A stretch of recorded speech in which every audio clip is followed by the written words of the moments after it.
What's the one thing you do before you get on the black carpet?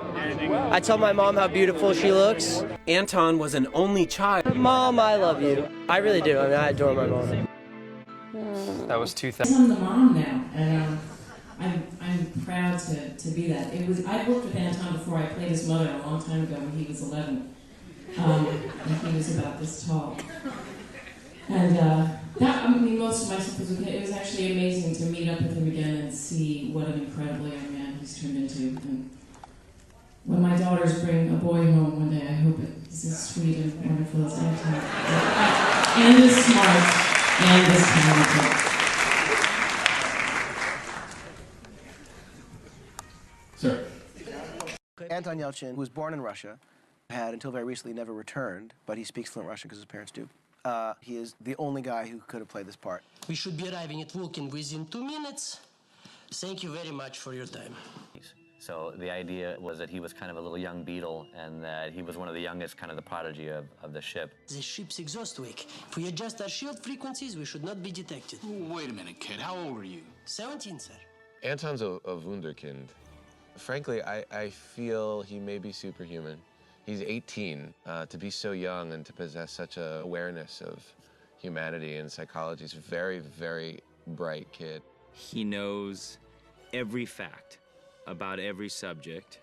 He speaks, I don't know how many languages this kid speaks, but he's a genius.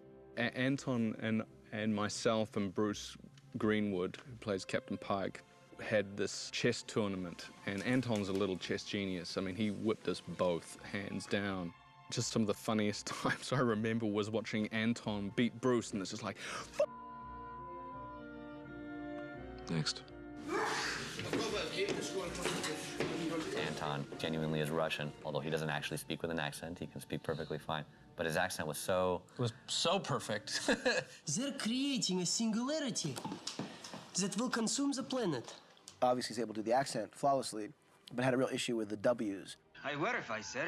It's out there. And he's like, well, that's not really what, how Russian would, but he ended up doing it because it was so classic. Ensign authorization code 95 Victor 2. Walter said, in order to make this something successful, in order to make it something great, you have to do your own thing. The fun thing for me was to take what he brought to it, but also finding that balance between where is Chekhov's accent and where is a real Russian accent. Our mission is to assess the condition of Vulcan and assist in evacuations if necessary. We should be arriving at Vulcan within 3 minutes. Thank you for your time. Yeah, it was a kind of a, this is gonna sound cheesy and cliche, but it was a really kind of special group that we had, and everyone is still in touch, and that's. I was going to the Bible of movies, which is imdb.com. It said that you love chess. I do like chess. Is this really true? That is true, yeah. Do you love it or like it? I like it quite a bit. What's your first move? The first move at chess game, what do you do? You have a go-to move? Yeah, I don't know. I either go the king's pawn 2 forward or king's pawn 1 forward. I'm not good at chess. Okay, but you enjoy it. You enjoy it. Yeah, I was just saying, I enjoy it. I'm not saying I win. That's pure. That's pure. It's not about pride or you just love it. No ego. Yeah, exactly. And let's see. an incredibly smart guy. I remember in the first films, we would sit around playing chess together, collectively as a group, and Anton was unbeatable.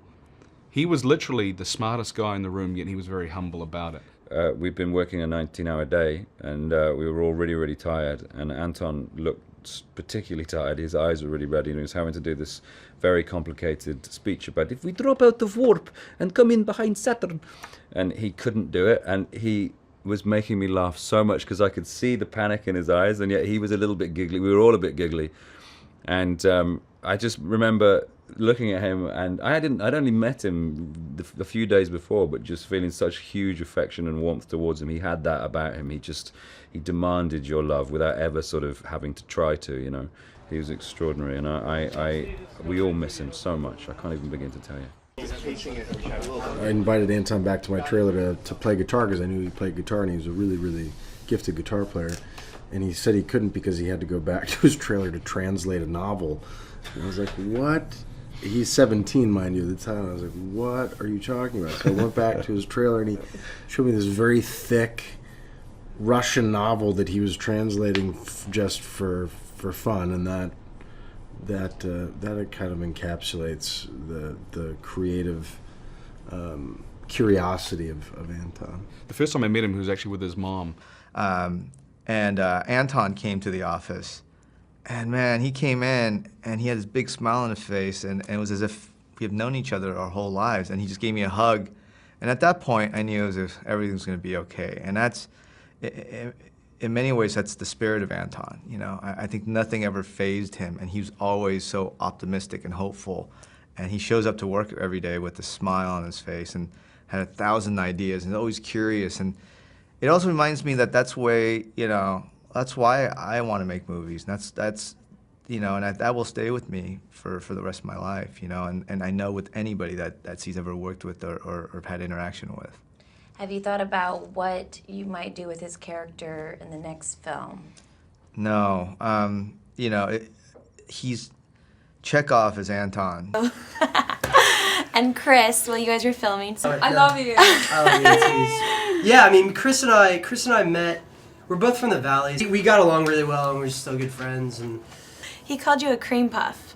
Who called me a cream puff? Chris. Christopher called me a cream puff. A dreamy cream puff. A dreamy cream puff. So what would you call him?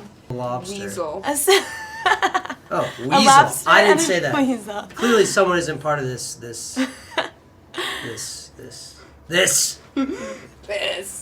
bromance. Well, you guys have really good chemistry on screen. Hey, Mom. Hey, just checking in. What you up to? Did you do anything to sort of facilitate that? A lot of scientific experiments. Yeah, Together we prepared test tubes galore. Yeah. Anton and I got to improv a lot together, and he's one of my good friends, so we just kind of riffed and really had a good time with that. I heard from a little bird named Ian that there was actually a little bit of a bromance between you and Anton. Ian Cripps? Yes. You know Ian? He put me to work. He told me I had to ask you this. So then have you met Anton beforehand? Yeah, He's pretty a cutie, well. right? He's awesome. He's a good little guy. cream puff, right? A cream puff. A little cream puff. I never would have described him in that way. Tell him that when you go in there. That he's a cream puff? Yeah. Okay. Yeah, we hit it off. We both live in the Valley. We're about the same age, so we kind of, we got a little bromance going. Yeah, and talk to me about the ad-libbing between you guys. Is that something that He's honestly, Anton's a very funny, very smart guy.